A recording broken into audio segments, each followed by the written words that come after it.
Welcome to our show this evening. I'm Katie Friedman. I'm Patrick Pelletier. Tonight we'll be bringing you It's a Take, produced by Long Table Productions, a junior achievement company. Our counseling firm is WJKS, Channel 17. Although we're not ready to challenge the A-Team, we are very proud of the product we produced tonight. Tonight we'll be introducing to you Chris and JD, a popular morning team on Rock 105. We'll also be bringing to you Kurt Thomas, three-time gold medalist. Blake Bryant recently spoke to this world-class gymnast. I got started in the program when I was in high school, and my first year I competed in the national championships, not because I qualified, but basically because I was third in the qualifying, and the first two guys dropped out and didn't feel like going, so I went on and placed 13th out of 13 gymnasts, so I was dead last, and instead of being really disappointed and discouraged, I was more motivated and inspired by this, and so I said I'm going to win this thing someday, and I went back, and the next year I placed fourth, and the following year I won it. I tried football and basketball and baseball, and I was 4'9", and I weighed 77 pounds my freshman year in high school, so I wasn't too massive. I was played the bench more than anything else, so I tried gymnastics, and it felt easy for me, and I felt some success right from the beginning and went with it. How did you go with it? Where'd you go from once you decided, well, I want to do gymnastics? What'd you do? Well, I joined the high school team and tried out and made the team, and from there I just competed in some novice competitions, and then from there to the Junior Olympics.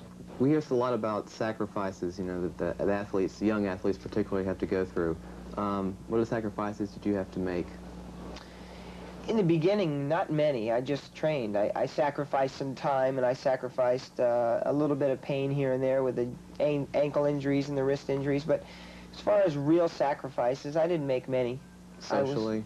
Socially, once I got to college and later on in my high school days, a little bit, but it wasn't something where I went to the gym and I worked out and I went home and I went to sleep and I went to the gym.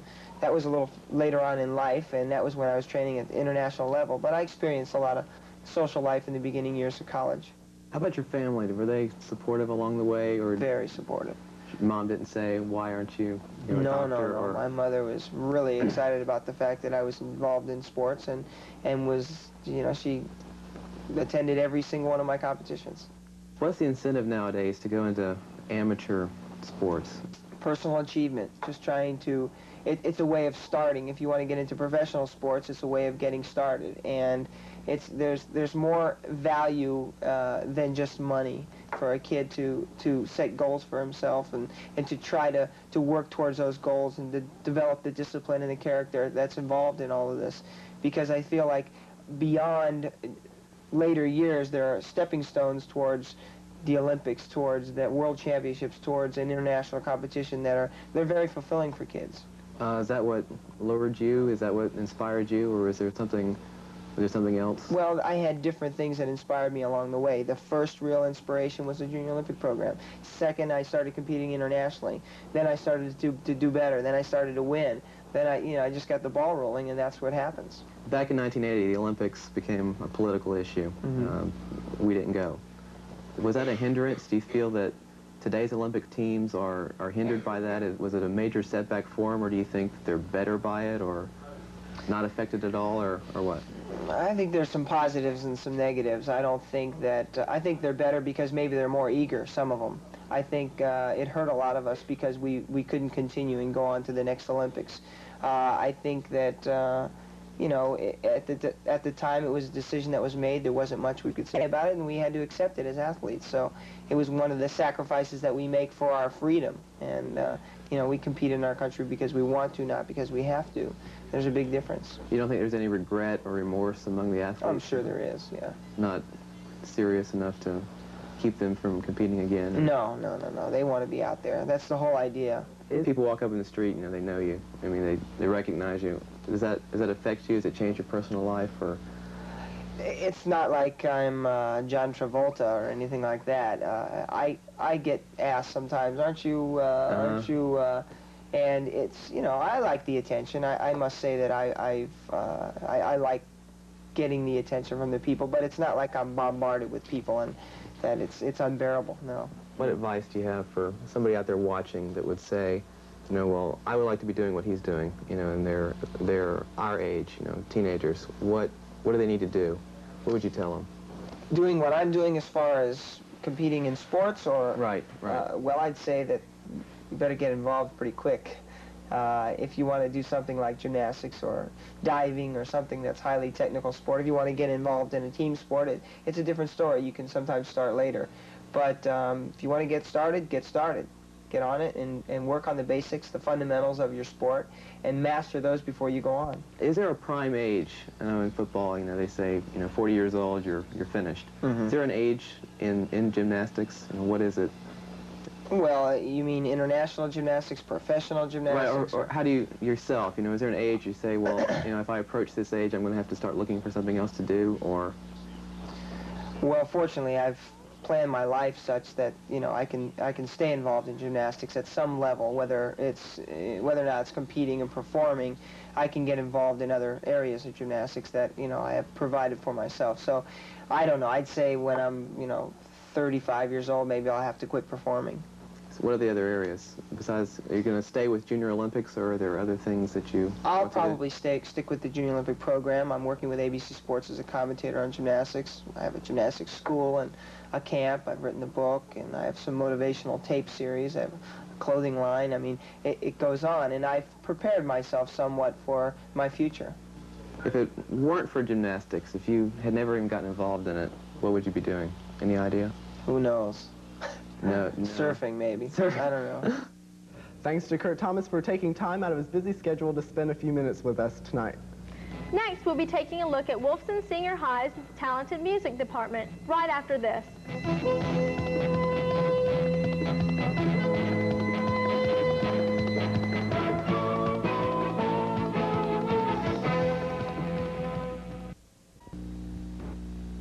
The Jacksonville area has an abundance of teens with varied and interesting talents.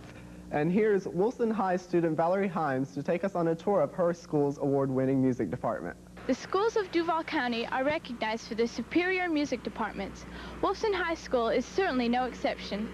Its vocal ensemble and symphonic band have been recognized as being superior in local and state competition. Lift me, won't you lift me above the old routine. Breaking ties with me,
about his students and their hectic schedule this year. Mr. Ferreira, I understand that the vocal ensemble will be going to Tallahassee. What is this for? This is for the Pride Awards banquet, which will be held on May 2nd in Tallahassee. And it's a fairly new type event being held. The State Department was out looking over the school, and they happened to be walking by my classroom, and they heard the group singing, and they came in and talked with us and listened to us, and then about a couple of weeks later we received a letter inviting us to come sing for this occasion. Will the vocal ensemble be attending the state competition at Gainesville this year? Yes, we will. This will be my 6th year attending state competition, and they'll be entering the show choir category. How have they done in past years? We receive Superior every year except for one, and we're looking forward to receiving our 6th one this year. Who else have you performed for in town? We have performed for the Association of the Retired Persons, United Way for Seaboard Systems, other organizations like the Catholic Women's Guild, Southside Women's Club. We performed a holiday performance at the Regency Square, March of Dimes recently also.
Outdone, the Wolfson Symphonic Band have won many honors of their own. Their many statewide superior ratings have proved their talents beyond a question.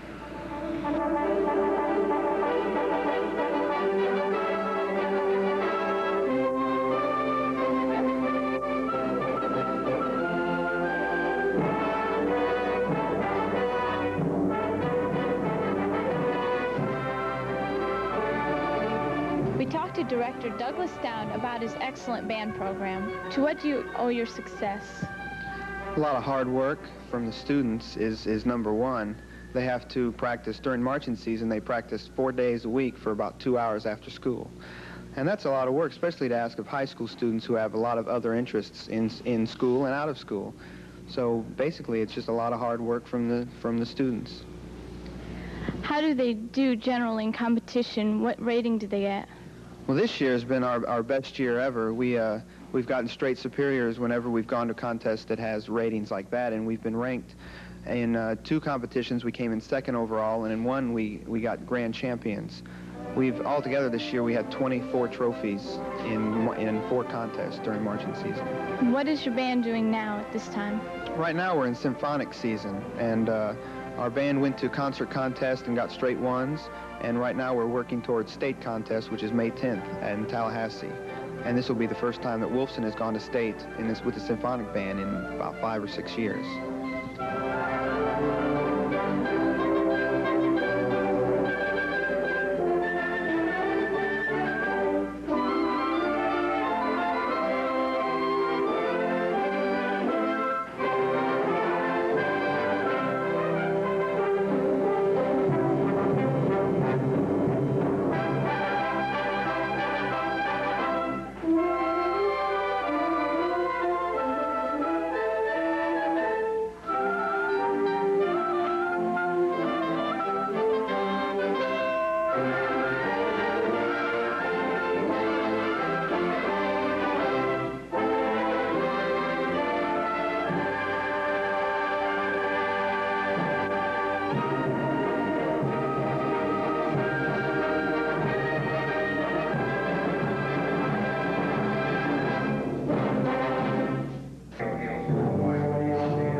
Thanks to the music students at Wolfson High for allowing us to share in their creativity and talent.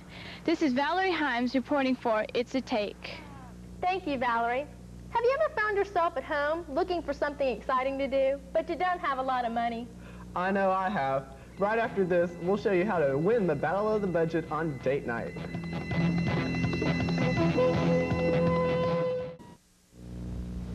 Katie, what are you doing after the show tonight? I don't know. Well, would you like to go out? How much money do you have, Patrick? I've only got 10 bucks. Sounds like a lot of fun. Well, I got this great idea from Rob Van Cleve. And here he is with a comical look on how to have that dream date for only 10 bucks. Well, looks like we're out of gas. Sure, I've heard that one before. We're out of gas, really. So what are we gonna do now? There's nothing to do in this town. Does this ever happen to you? This poor couple's Friday night wasted because they couldn't find anything to do? I know something you can do. You can get off my hood.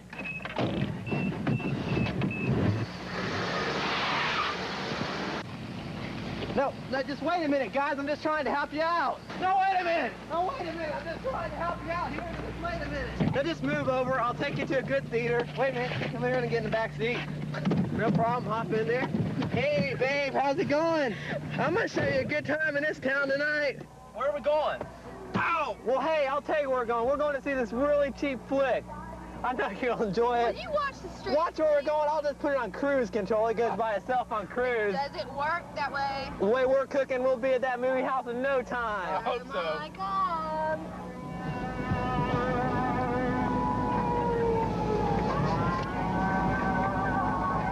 Can't you go any faster? Well, here we are. Where's here? The movie theater. You're going to enjoy this movie. Movie? Yeah, a movie. Haven't you ever been to a movie before? I can't afford a movie. I bet you paid $4.50 for the last movie you went to. I'm trying to think of it, we did. Well, you don't have to pay $4.50 here. All you have to pay is $1.50. $1.50 you get in, plus you get plenty of food, pizza, drinks, and all it takes is a little bit of your money. $1.50, please. Well, that's a deal. Only $1.50.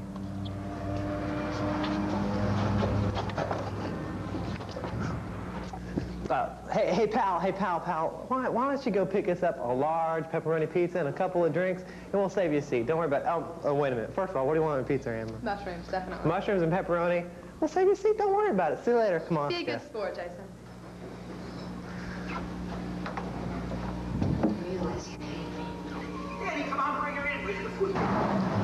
Now see, wasn't that great? I never get tired of seeing 101 Dalmatians. It gets better every time I see it. And I know you saved yourself some money. And pal, I really enjoyed that pizza. I could sure go for some dessert now, some ice cream maybe. I know this great ice cream place. Let's go. Didn't you enjoy that? I know I did. I had a great time. Now we're gonna get a little something to eat. About time. Hey, what's this thing here, Don't dude? touch that! Ow! Don't worry. God, you're always hurting yourself. Watch the street. I got it. Don't worry about it. We're under control. You're fixing to hit a dog. You're lucky I'm here. Don't worry about it. You're just lucky I'm here. Now. You're gonna love this place. Ice cream. You should really appreciate me, you know? I'm saving you a lot of money, taking your girlfriend out. Jacksonville, under $10 a night. And just lay off of her, please. Could you open the door? What kind of gentleman are you? Gee whiz. I thought you were gonna do it.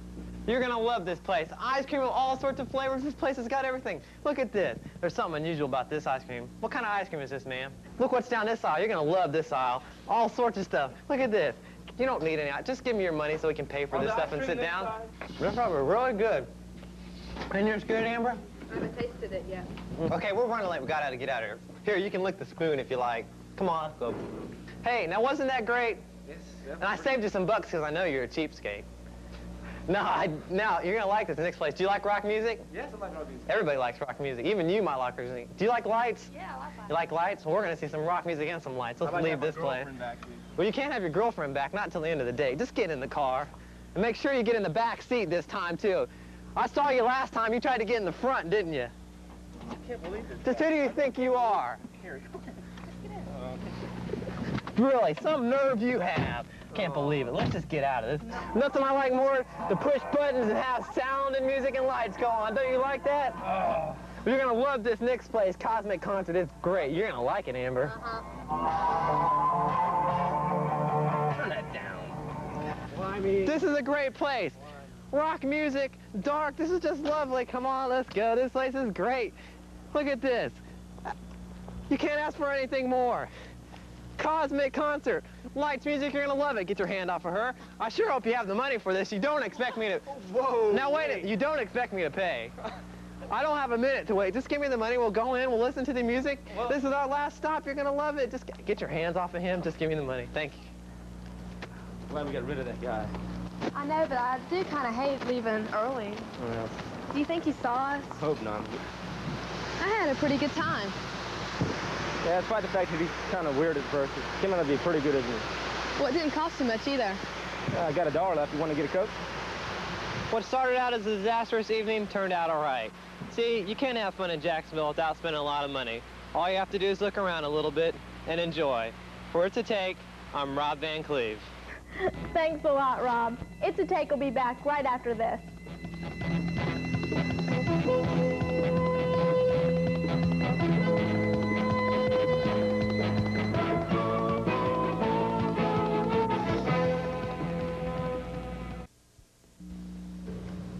Don't go away. Coming up next on It's a Take, we'll have a story of a courageous teacher at Orange Park High. We'll also have the story of a computer genius who owns his own company and happens to be 17 years old. And a conversation with two of Jacksonville's most popular radio personalities.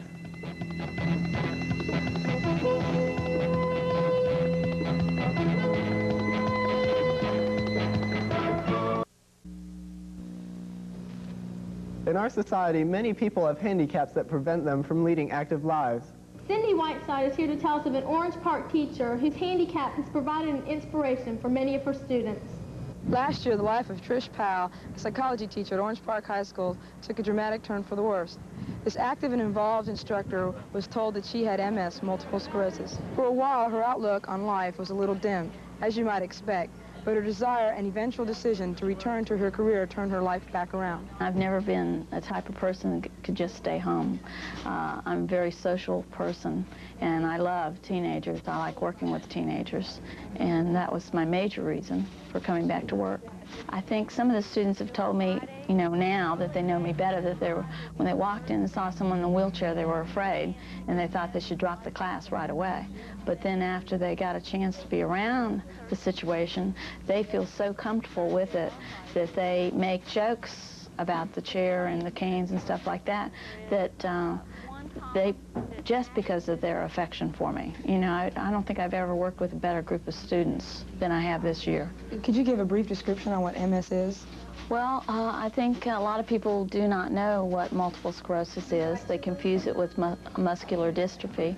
MS is a disease that affects the central nervous system, affects the brain and the spinal cord, and it doesn't actually affect the use of the muscles, but the relay of the message of the signals that, for instance, if you want to pick up a glass, the brain may not communicate to your hand that that's exactly what you're going to do. And that's why people with MS are in wheelchairs or have to use crutches or canes, because the signal doesn't go to the right place and the balance is affected. It is a crippling disease to some people, but to some people it affects mostly fatigue, and that's the major thing. There's no known cure right now, and there's no, they really don't know the cause of it. Does this cause any problems with teaching? The high school has been really good with that for me, because I have the electric wheelchair to use at school, and I have my crutches to use when I go from my car to home or like that. It doesn't really cause too much of a problem, except for I can't stand and walk around as much as I normally would in my classes. Otherwise, I wouldn't make it through the day. What was your reaction when you first found out that you had it? I think I probably handled it poorly, because I got very depressed and was extremely upset. I had to see a psychiatrist because I felt, you know, not me, you know, the doctors are wrong. But I think I've adjusted to it now, even though from day to day it changes. It's never going to be easy, but I think I've adjusted to knowing for sure I do have the disease. But at first I didn't handle it well at all. Do you think seeing you as a handicapped person has any kind of lasting effect on the students? The fact that they have been exposed to a person that's handicapped that they've always thought of in a good light, you know, someone that they've known, and all of a sudden they meet someone that's handicapped, it's been a good experience because students are not around handicapped people enough. I've learned a lot because I'm around handicapped people more than I've never been around handicapped people. I think the students have to learn how to adjust to my weaknesses, which, like slurred speech, you know, I could be lecturing. Usually if you make a mistake in your lecturing, the kids would tease you. My students do not. They know. I told them initially when I started teaching that these are my problems, that I'll have slurred speech, that there's times I'm going to be extremely fatigued, that I won't be able to lecture to you. And I told them ahead of time what the problems would be. And I think knowing what to expect from me has made it easier for them. But they deal with it as something so natural now because they are exposed to it, you know. The wheelchair, the electric battery-operated wheelchair, I would safely say that the students use it more than I do. You know, there's always one riding down the hall, you know. So they take to it very naturally. You know, they grab my crutches and walk down the hall, and, you know, it's like it's not anything abnormal, where I know I feel more handicapped away from the school than I do at the school, you know, because of the way I'm treated here. But there are periods in MS that you can be chronic, where you can get worse, or you can have a remission where I actually can start walking again and be just like everyone else. You wouldn't even know I had MS. You know, we have a teacher here that is in that shape, Phyllis Anrime, and she doesn't have to use a cane or anything, but she has a high fatigue level, you know. So there is points where you can have a remission and be better.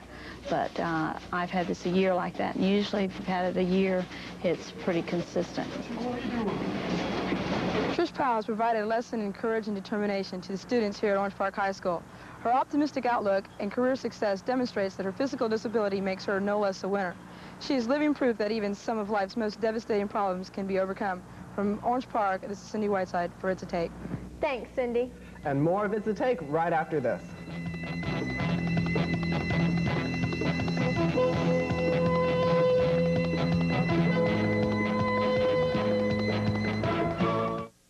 While many high school seniors are still struggling with career decisions, we found one high school senior who not only has his career decision, but is already off to a flying start.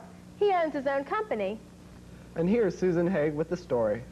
In today's fast-paced world, most high school students rely on the beach, cosmic concerts, movies, and other things to occupy their spare time. Tonight I'd like to introduce you to Jesse Smith, a Wolfson High School senior who prefers to spend his spare time with apples, that is, Apple computers. Jesse, along with Richard DeSalvo and Tom Dunbar, formed a computer company named Intellisoft on March 23, 1983. Jesse, why don't you tell us how you came up with an idea like this and what inspired you to attempt a project like this?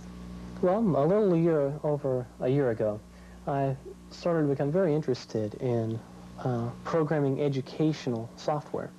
In other words, just making programs for students that they could use to study by or to even just learn by for the first time. And I found that the only educational programs that they had on the market were for elementary school kids, preschool kids, simply learn your alphabet, addition, multiplication, things such as that. They certainly didn't have anything for algebra, European history, the things that I wanted to learn. So I came up with the idea of writing programs and trying to start a company that could perhaps market these things. In order to do the type of programs that we wanted to do and be able to advertise them nationally, effectively, we'd first have to get quite a bit of capital together. And so we decided to become professional programmers and do programming for construction companies, professional firms around town that needed to have specific programs written for their companies. Well, what does your company do now? Well, right now we do basically two things. First of all, we program specialized programs, custom programs for companies around town. For example, we have an engineering company which needed to have special civil engineering programs written for them having to do with hydraulics and water resources, that type of thing. We also wrote a couple of office management systems, which are simply programs which allow you to get rid of some of the paperwork, such as employee sign-ins, how to account for time on jobs, just all that's taken care of by the computer with our special programs. We also are writing those programs which we wanted to write in the first place. Right now we're working on 2 programs, a calculus primer and a European history program, which will be available next year. These programs are special because we approach the programs in a totally new way. We approach them with the idea that the program should be able to offer the person the information on his or her own terms. For example, in the calculus program, the first thing that happens when you use the program, the very first time you use it, is that a personality test is administered. The personality tests allow the computer to know how you want to learn, how you would best learn. In other words, the program could either teach by giving you examples and then working through several problems with you, or could just give you a list of problems to work through and then give you the answers afterwards. Different people like to learn in different ways. The same thing happens with the European history program. Each program is individualized as you go along. As you use the program more, the program kind of molds itself to how you like to learn. Well, after you've completed a project such as this, what kind of feelings go through your mind? Relief, most of all, because if I can complete anything at all, it's always a great relief for me, because I'm very strapped for time, as it were. And when I complete a project, especially a large project, it's I always have a great feeling of satisfaction, because the programming that we do is not easy.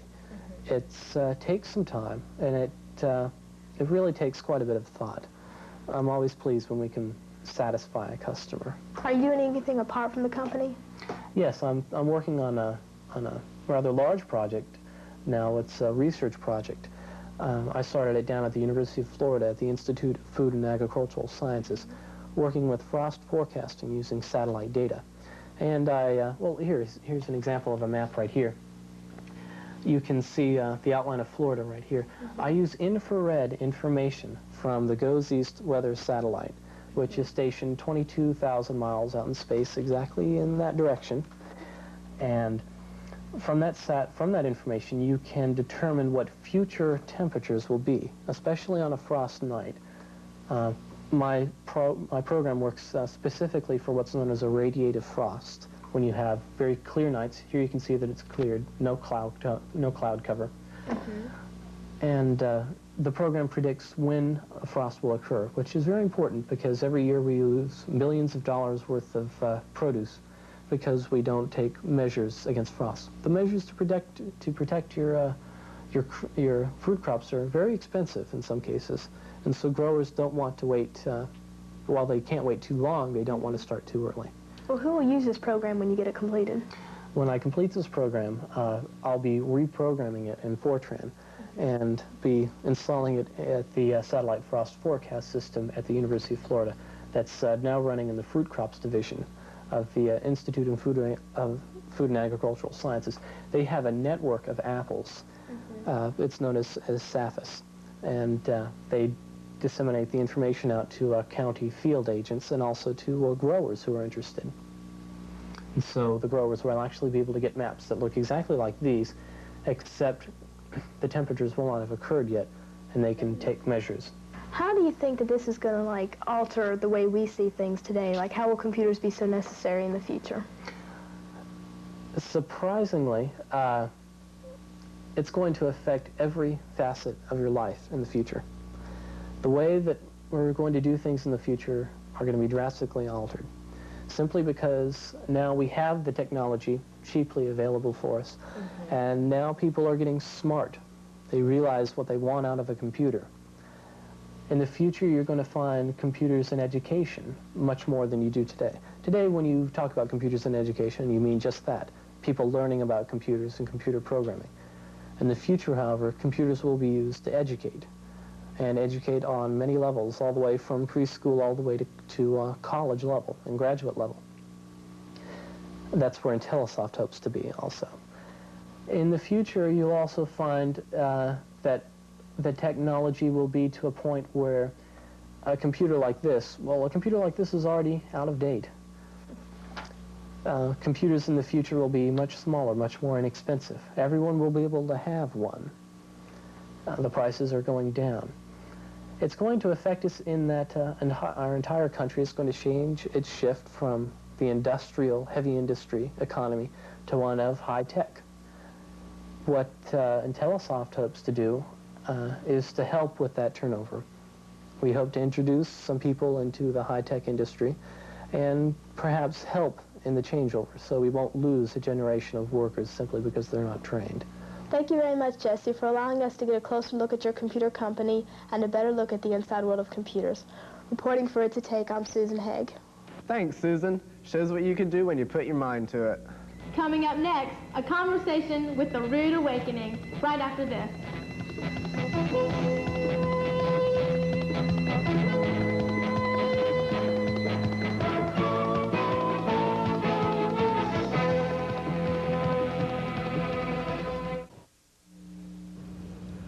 Music is really important to me, and my friends say the same thing. Do you listen to the radio a lot? I listen to the radio all the time. And you know, I'm always wondering about the personalities behind the microphones. So was I, and so are a lot of people. So we sent Rob Eltzer out to talk with two of Jacksonville's most popular radio personalities.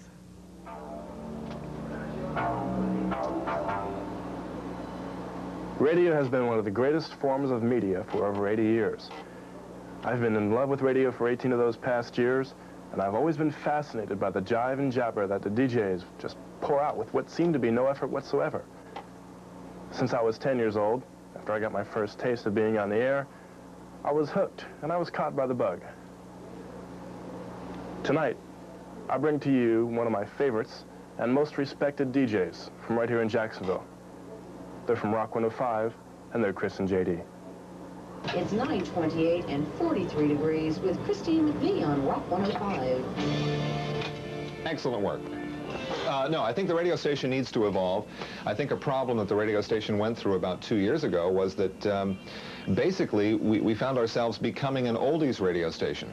I mean, as much as you know, everybody loves Led Zeppelin and Black Sabbath and Deep Purple and all those great groups that we grew up with.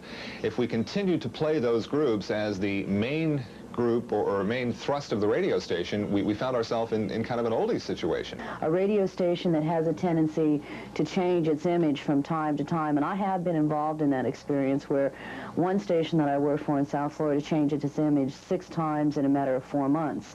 You cannot maintain your audience doing that, and I think Rock 105 has made some changes, but at the same time we have never really lost our image with our Jacksonville listeners. You double as the station's program director. Can you explain what exactly it is the program director does? Basically, that makes me a manager. I'm in charge of the air staff, which means all of the personnel that you hear on the radio. I'm in charge of that. And I'm in charge of the total air sound, the actual presentation of what Rock 105 does as a radio station. So it's a management figure, and I'm in charge of essentially the product of Rock 105. What exactly does the news director of the station do? Well, I am the news, not only news director, but the news staff. This is it. And I'm basically responsible for editing the news and making it concise and getting the information to our listeners as far as what I consider is important locally as well as state and then national. And we do use the NBC Source Network as well. So they have a tendency to cover basically the national level, and then I have the ability to use the materials that I have at hand to use the local stories, and then as well human interest stories, because I think in the morning when most people are getting up, and that's when I am responsible for the news, making their day can be a little difficult. And especially if you have a newspaper where you read 1 week in Jacksonville, we had like 6 shootings and a couple rapes of 14-year-old girls. Those are important, but at the same time, you don't need a 3-minute newscast of nothing but murders and rapes and shootings and things like that. I feel as though people getting up in the morning need entertainment and need a lighter side of the news as well. Who makes the decisions on which songs are to be put on the air? That's a toss-up. It's between myself, I work with Lex, the midday guy, and we have what we call a consultant. who works for the radio station, represents the radio station on a national level. And between the three of us, we determine which records we're going to play. And a lot of it is based on listener requests. A lot of it is based on how well certain types of music is selling in local record stores. And then a lot of it is based on what's happening on a national level. You know, we may get 25, 30, 40, 50 albums a week that come into the radio station. Obviously, we don't play all that music because some of it's crap. But this way, we give the listener an opportunity to decide whether he or she likes that record or not. And there have been cases where a record has done well on Make It or Break It, and we've put it on the radio station. What's next for JD? What is next for JD? I don't really know. That's a very difficult question. I have not been one in my 8 years in the business to really push my career. I have had the very favorable opportunity to work with many talented people. And because of that, my career is more or less taken itself instead of me pushing it along. And I really have no idea. Just maintaining a positive on-air attitude would be my biggest goal in the business, and not to let myself get burnt out over depressing things that are happening in the news. That's a very difficult thing to do. I mean, when you're reading news every single day, it can be depressing. And to maintain a positive attitude, I think, is a very important goal, more so maybe than moving on to a major market or moving into a different area. As far as me moving to a different location in this town, it would not blend itself to my personality as well as Rock 105. I feel as though I've found a niche at Rock 105.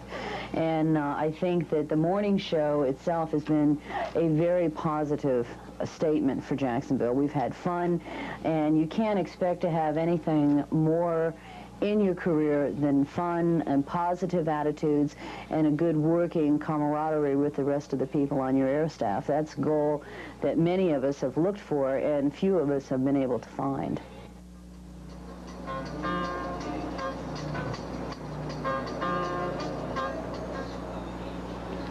For a while now, it seemed like personality radio was out and the days of live DJs would soon be over. But with the success that Chris and JD have had and others like them, it seems as though the public has shown that with having a real live person on the other end of the microphone is still preferred. For It's a Take, I'm Rob Elser.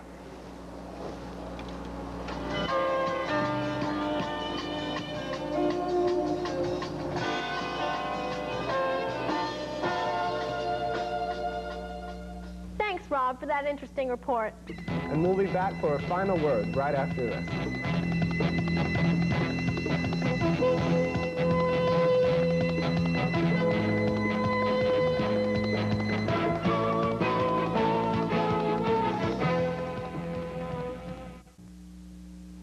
Thank you for joining us. We hope you've had as much fun watching the show as we've had producing it. We'd like to thank WJKS-TV for giving us the opportunity to have this great learning experience. And we've had a lot of fun doing it. But what you've seen is only the finished product. It's a lot more difficult behind the scenes than what you would think. As we leave you tonight, we'll show you the outtakes, a few things that weren't quite good enough to be on the show. Thank you for joining us. Good night.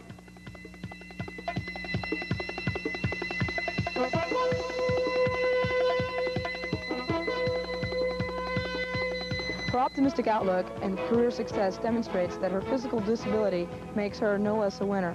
She is living proof that even some of life's most devastating problems can be overcome. Okay, look like I'm excited. Okay. Kind of hated leaving a couple minutes early, though. Do you think he saw us? I hope not.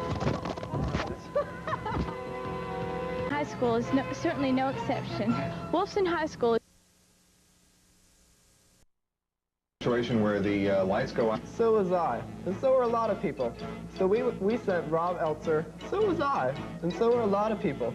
So we sent Rob Elser. Last year, the life of Trish Powell, a psychology teacher at Orange Park High School, took a dramatic turn for the worse. This active and involved instructor was told that she had MS, multiple sclerosis.